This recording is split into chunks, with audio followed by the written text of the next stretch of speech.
Bom, pessoal, então aqui a gente está retomando o assunto, que é sobre hidrografia, né? E aí a gente tem que lembrar de alguns fundamentos que são muito importantes para complementar esse assunto. O primeiro deles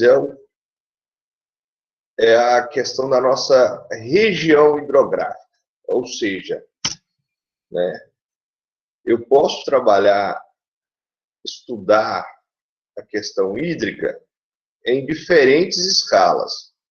Como a gente viu, eu posso trabalhar na perspectiva global, eu posso trabalhar na perspectiva nacional, regional, como é o caso do território brasileiro, e até mesmo, né, alguns estudos a gente vai ver o seguinte, que a análise é feita única e exclusivamente dentro de uma bacia hidrográfica, ou seja, dentro de uma região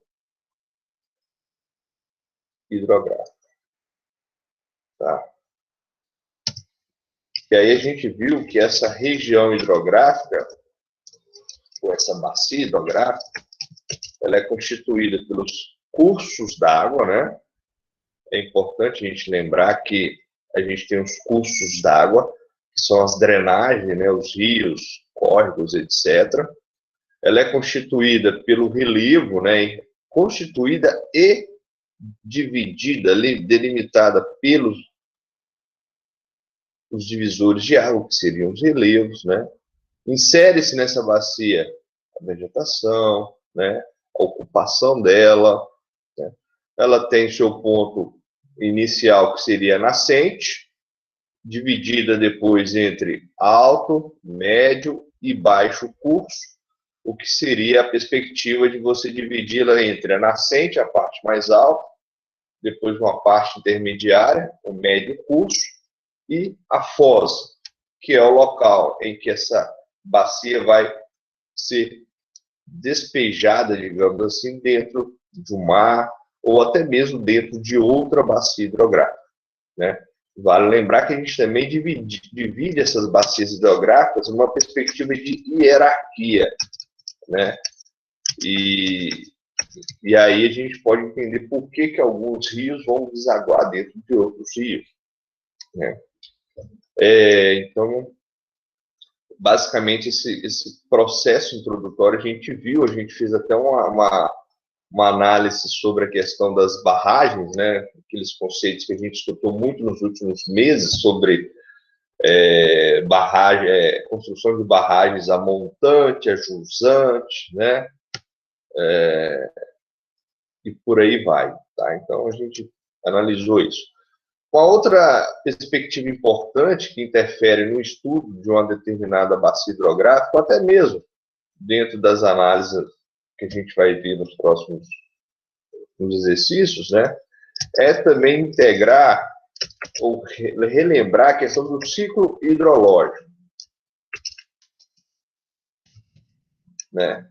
Ah, professor, mas por que eu tenho que lembrar disso? Cara, você tem que lembrar porque a gente está falando de bacia hidrográfica, então a gente quer entender o comportamento da água dentro da atmosfera, dentro da biosfera propriamente dita, né? Então é importante eu lembrar dos conceitos de evaporação, evapotranspiração, precipitação, né? Infiltração, que são conceitos inerentes ao ciclo hidrológico, ou seja, eu estou analisando como a água, né, como se dá a dinâmica da água na atmosfera terrestre. Então, também é importante lembrar. E aí, para a gente pegar aqui essa parte final e ir adiante, a gente vai pensar também na importância da questão do uso e ocupação do território, que na minha opinião é muito relevante essa questão. Por quê? Né? As atividades humanas, elas dependem, não só as atividades, mas os próprios seres humanos dependem de água, né? A água está presente nos processos produtivos, ela está presente em processos ambientais, ela está presente um bom funcionamento do organismo, enfim. Então, eu preciso ter essa relação da questão do uso, né, da água, para eu poder depois ter a sensibilidade, ter a capacidade mais densa de identificar impactos ambientais decorrentes das atividades humanas sobre os recursos hídricos. Oi.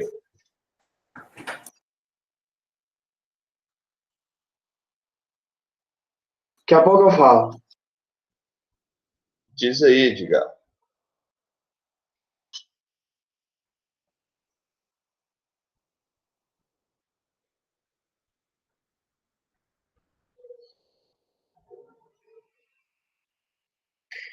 Eles estão perguntando se você está apresentando tela. Ah, gente, desculpa desse lapso aí, velho. Valeu, velho.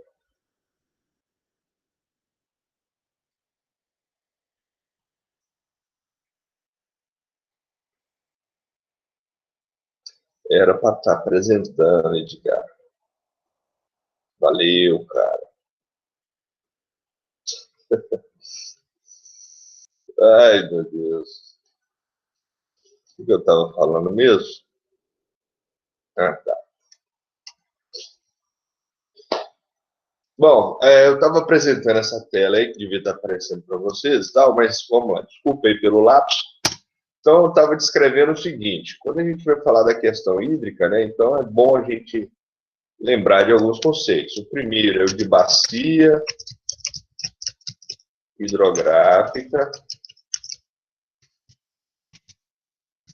ou região hidrográfica, né? Aqui a gente tem uma delimitação de uma região, né, que vai ser composta por um rio principal, seus afluentes, delimitados aqui pelo relevo, que tem a sua nascente, tem o seu médio curso, tem o seu baixo curso, a sua foz, né, que é onde essa água vai desaguar, né, e também eu preciso inserir dentro das bacias hidrográficas o processo de uso e ocupação, ou seja, como se dá as atividades produtivas, né, e a sua relação com a apropriação dos recursos naturais, com especial destaque para a questão da água, porque muito que tem se cobrado em provas hoje é justamente essa relação entre a apropriação dos recursos naturais e os impactos ambientais. Tá? Então, é bom ter esse contexto aí para a gente pensar. Um outro assunto também que é importante, que a gente já falou, a gente já esmiuçou isso para vocês, é com relação ao ciclo hidrológico. Eu preciso entender os processos, os mecanismos que se dá a transição, ou seja, a dinâmica da água no ambiente. Então, aqui a gente lembra de conceitos como evaporação, evapotranspiração, infiltração, interceptação, escoamento superficial, né, para entender a questão da dinâmica da água no território, no ambiente, né? E por fim aqui a gente vai lembrar, né, com relação à questão das atividades humanas, né, e o uso dos recursos naturais, né, e seus impactos. Então é importante a gente fazer essa releitura aqui para a gente seguir aqui, tá? Lembrando que quando eu falo do ciclo hidrológico, né, a gente também tem que pensar na questão das águas subsuperficiais, né? Subsuperficiais, ou seja, as águas subterrâneas, tá? Então aqui a gente tem esse pormenor aqui que a gente vai detalhar. Bom, um exemplo aqui de bacia hidrográfica, a gente viu aqui, é a bacia amazônica, né, que é a maior bacia hidrográfica do mundo, né? Então, aqui nós temos a região da nascente, que é aqui na Cordilheira dos Andes. Depois a gente passa pela parte do médio curso. E, no final, aqui, o foz do rio Amazonas, né? Que seria o que a gente chama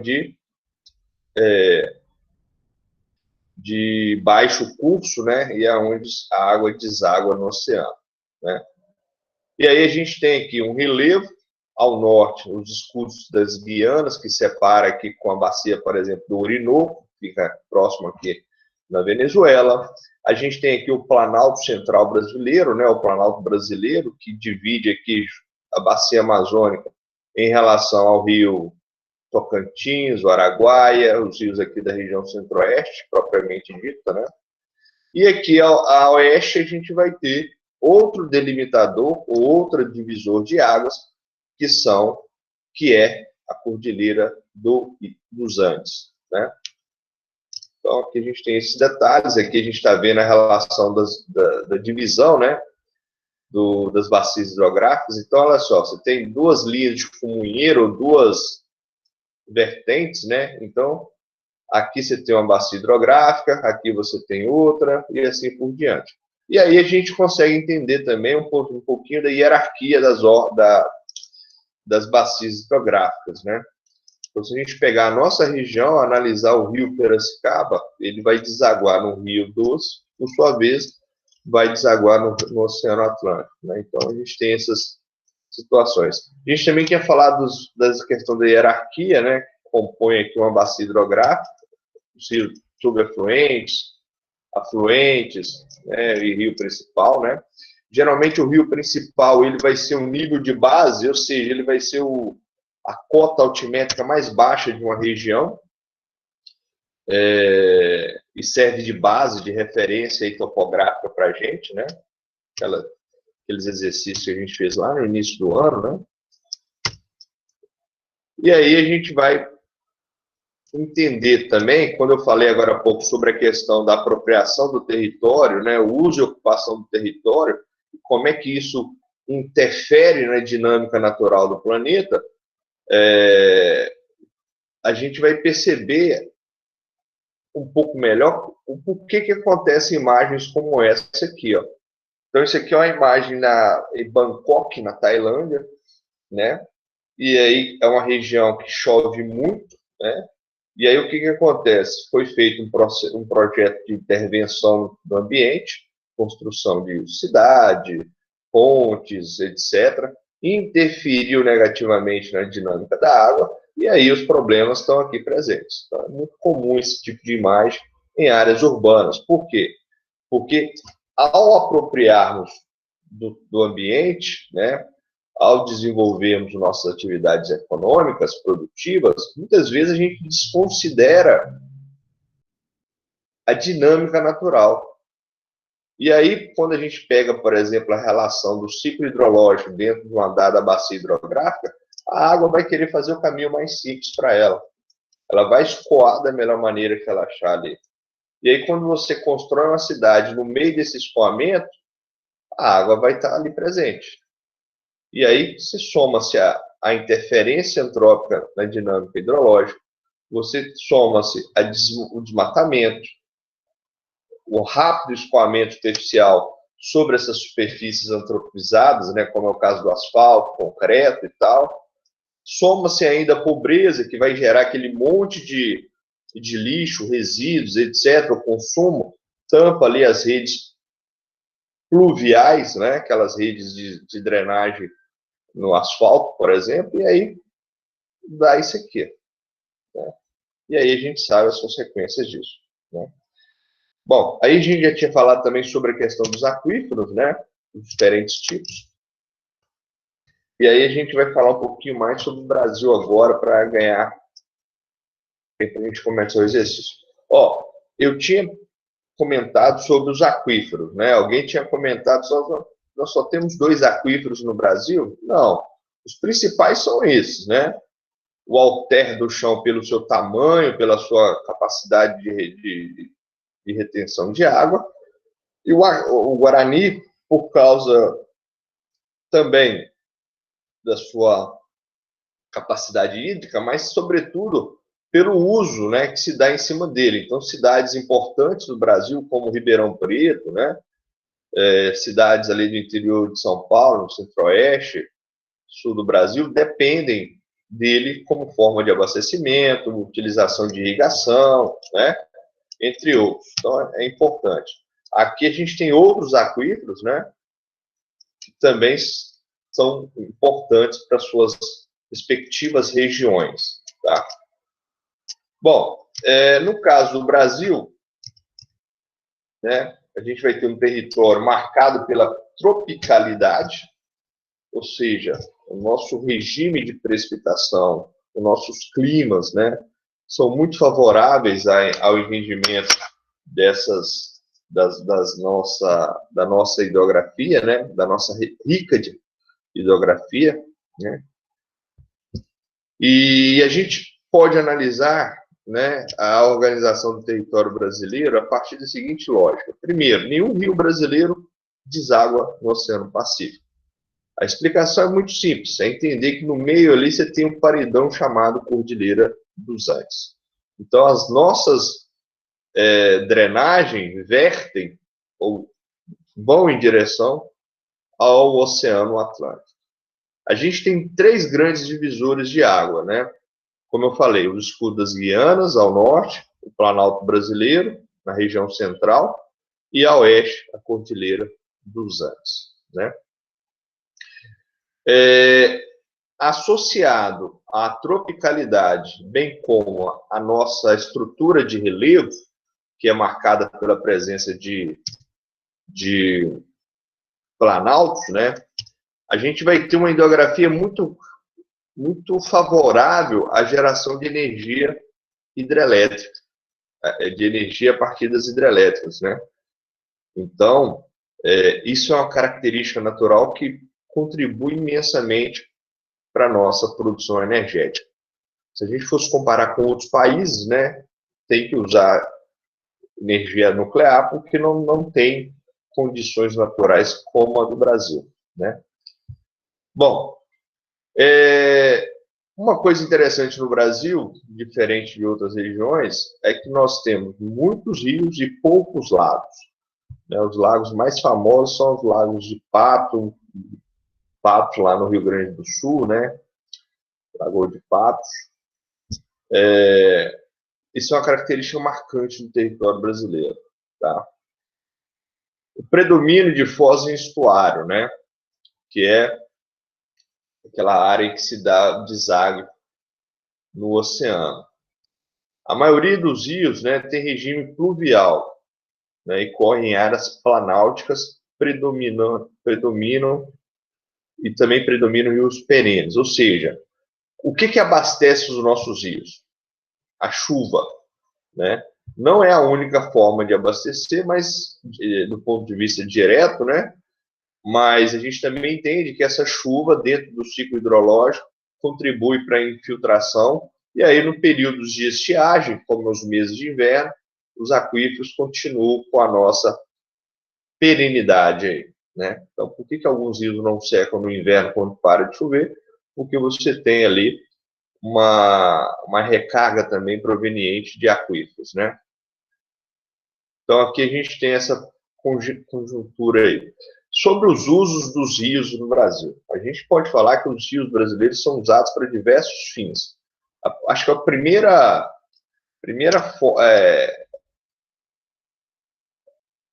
análise que a gente faz, né, é com relação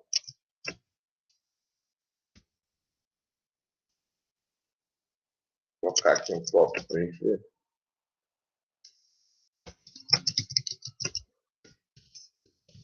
Os hídricos do Brasil. Então, a gente usa rio aí para abastecimento, a gente usa rio para navegação, mais especificamente os rios de planície, tá, gente? Em especial, né? Hidrelétricas no caso aí dos rios em Planalto.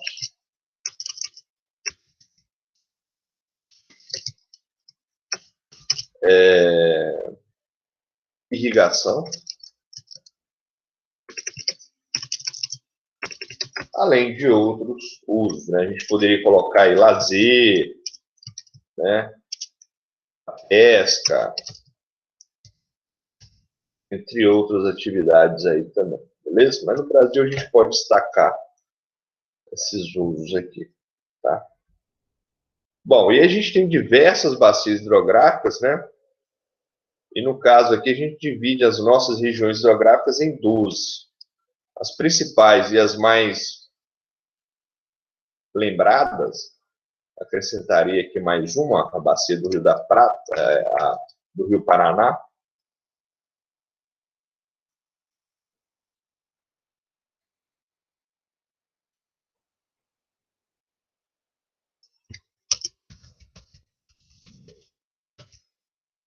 Lembrando que no caso da bacia Platina, né, a gente tem o Rio Paraná.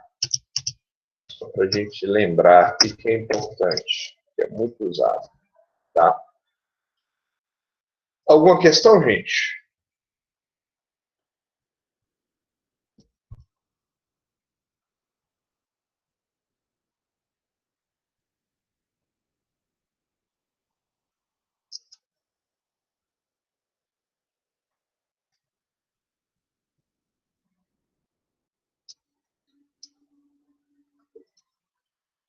Bom, aqui está o mapa das bacias hidrográficas, né, as principais. Então, assim, a maior, né, é a da Amazônia, né, que, onde a gente tem aqui a presença de planaltos, planícies, planaltos. É a bacia com maior potencial hidrelétrico no Brasil, né?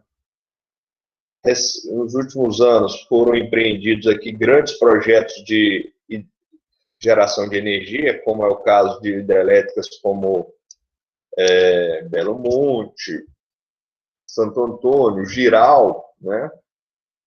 Entre outras.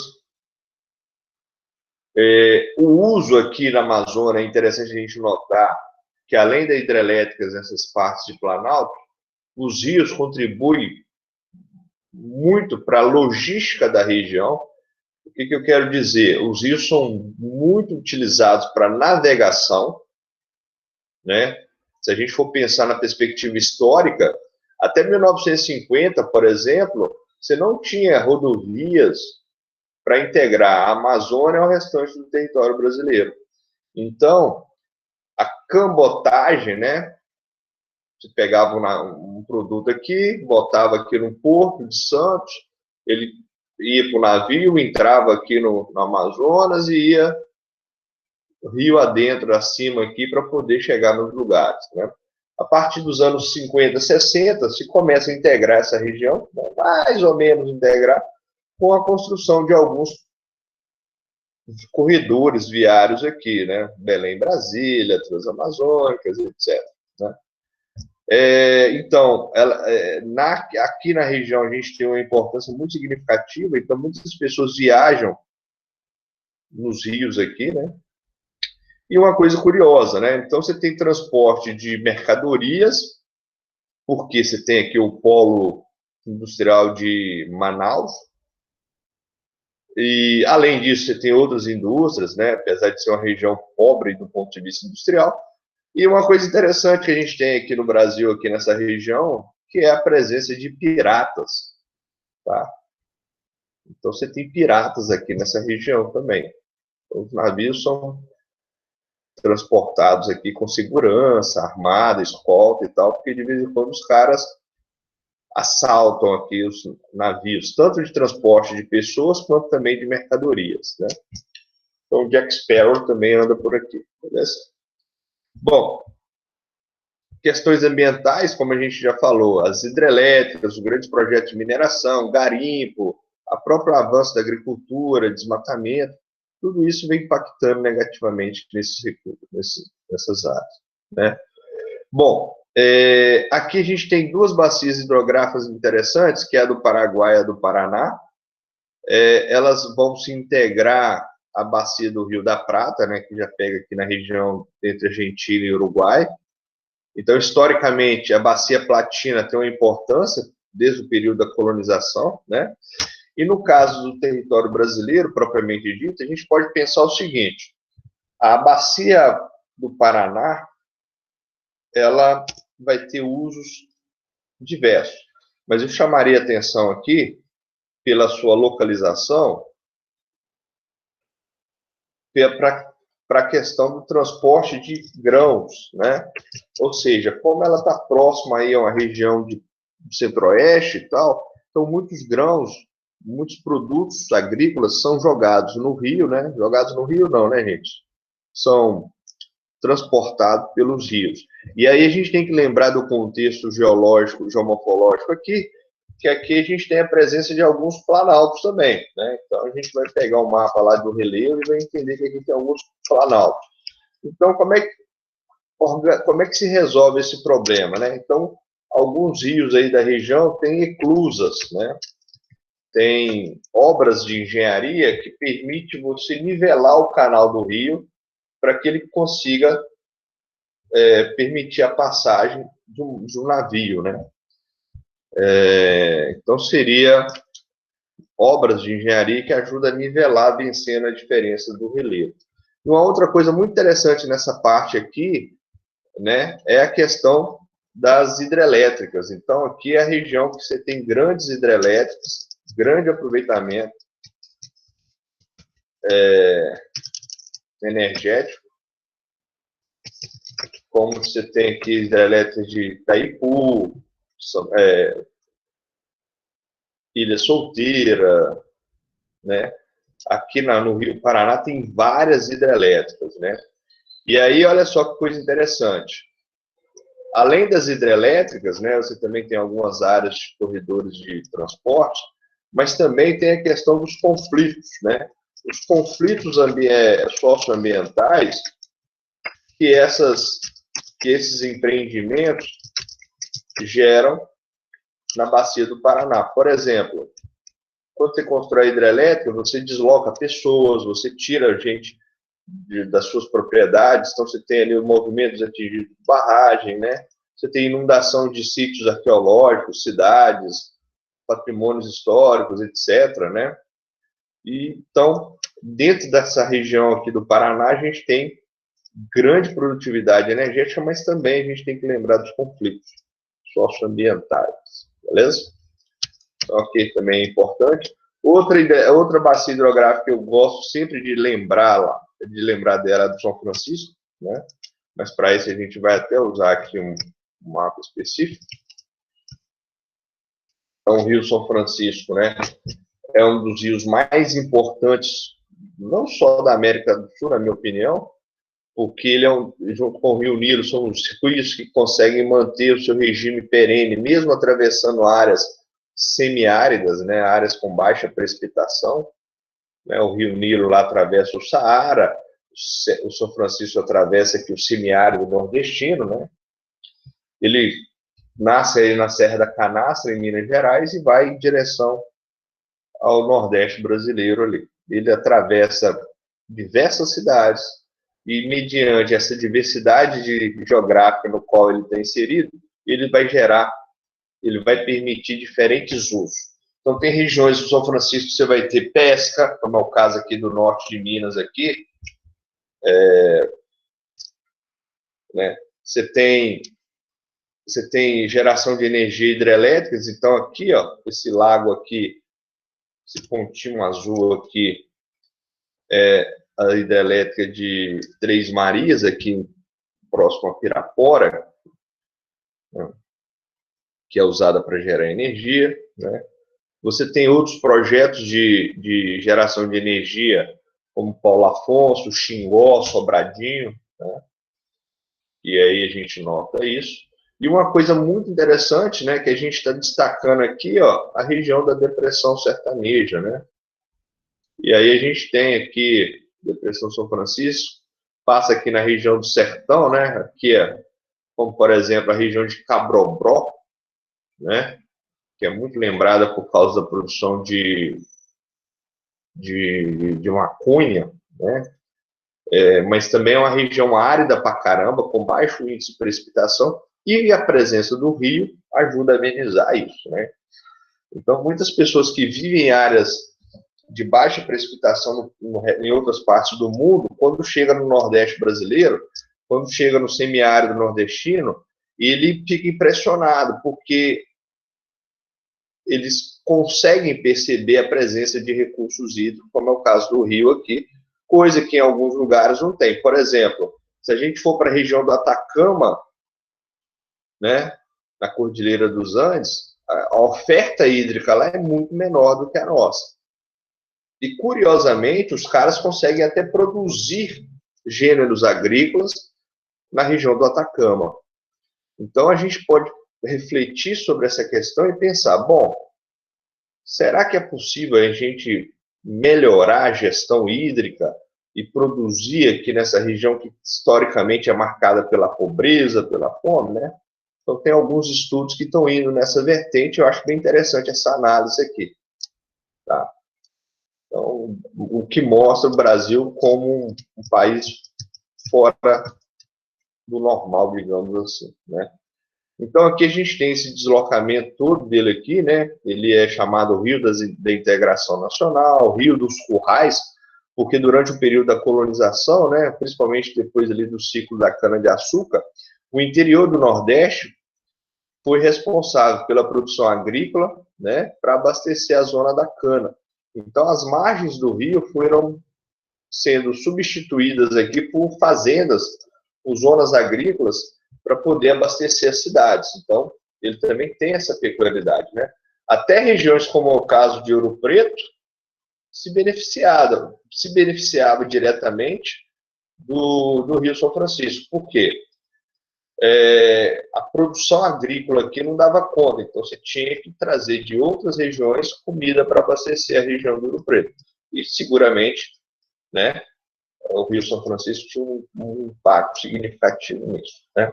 Bom, o que tem mais a gente tem que lembrar aqui, né? Desde o período imperial se fala na construção de canais para desviar água para regiões com baixa oferta hídrica, né? E aí foi desenvolvido o projeto de transposição, né? Que é um tema polêmico, né? Porque você constrói, desvia a água do rio para distâncias de 300, 400 quilômetros. Então, você interfere diretamente na vazão do rio, né, o que pode gerar impactos, né? E é um projeto extremamente controverso, né? Tanto do ponto de vista ambiental, quanto do ponto de vista econômico, né? Porque quando a gente usa o argumento assim, mas a gente vai desviar a água aqui e vai levar água para a região pobre. Não vai, porque o que acontece? Essas áreas provavelmente já vão estar ocupadas por grandes latifundiários que vão se beneficiar mais desse projeto do que a população ribeirinha, ou do que a população propriamente dita pobre, né? Então, você tem esses conflitos ambientais que é interessante a gente notar no que tange a questão do Rio São Francisco. Acho que eu tinha aqui uma imagem da transposição. Eu deveria ter. Ok, essa porcaria. Mas eu vou ver aqui. Bom,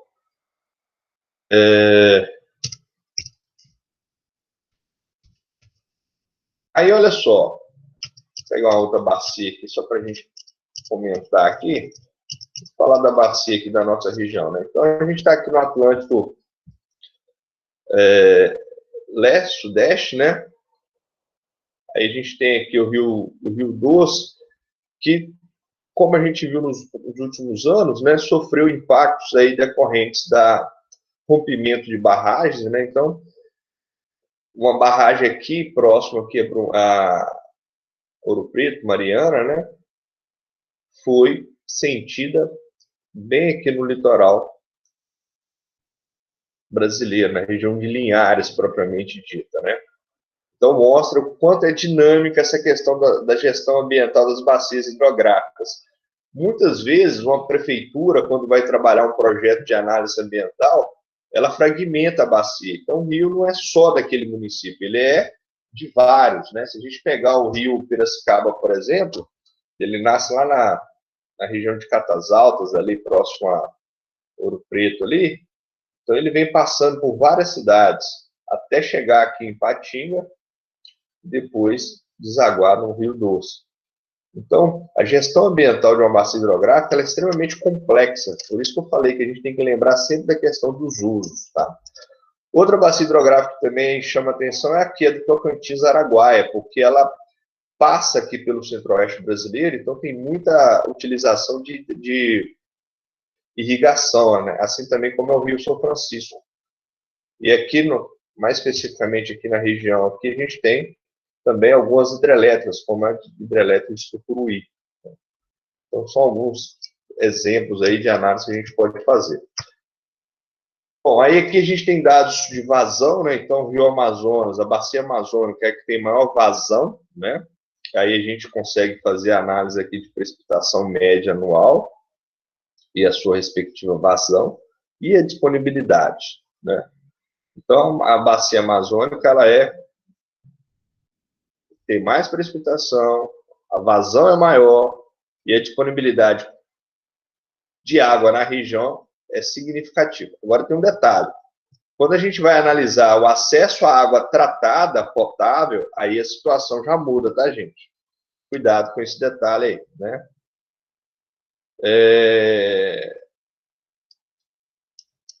Bom, de acordo com a questão climática, né, a gente pode também notar uma coisa interessante que eu acho nessa informação aqui. Olha só, o Nordeste é a região que tem maior número de açudes, né, reservatórios de água, né? Então, isso tem a ver com a questão climática, geológica, né, com a baixa precipitação e com a dificuldade da água infiltrar no subsolo, predomínio de estudos cristalinos.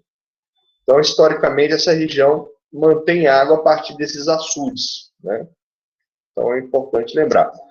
Aqui a gente tem outros açudes, outros reservatórios, melhor dizendo, né? E aqui já é mais reservatórios hidrelétricos, tá? É um pouco diferente do que tem aqui. O contexto é um pouco diferente, né? Aí alguns reservatórios, então, como eu falei, tem algumas hidrelétricas, Sobradinho, Itaparica, Xingó, Paulo Afonso, né? O Nordeste, principalmente com o Rio São Francisco, se destaca nisso aí. E a questão ambiental, né? Os nossos rios passam por vários problemas ambientais.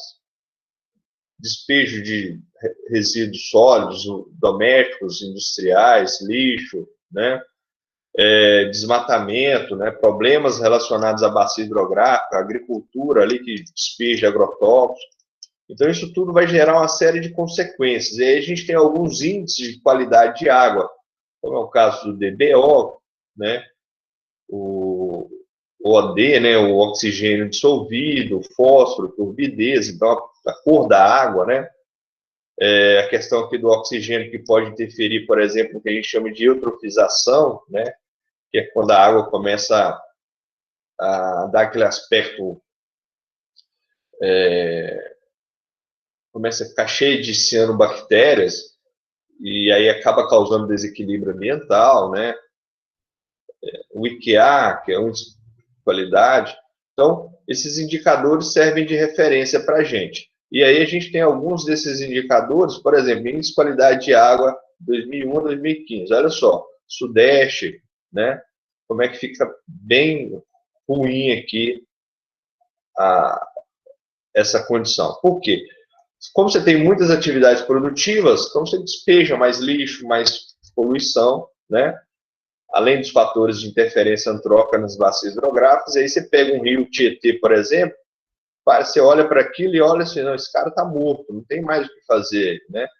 Por causa do excesso de material que é despejado sobre ele, né? E a demanda de água, né? Então a gente tem maior consumo aqui de irrigação, abastecimento, indústria, abastecimento rural, a mineração, as termoelétricas e para uso animal.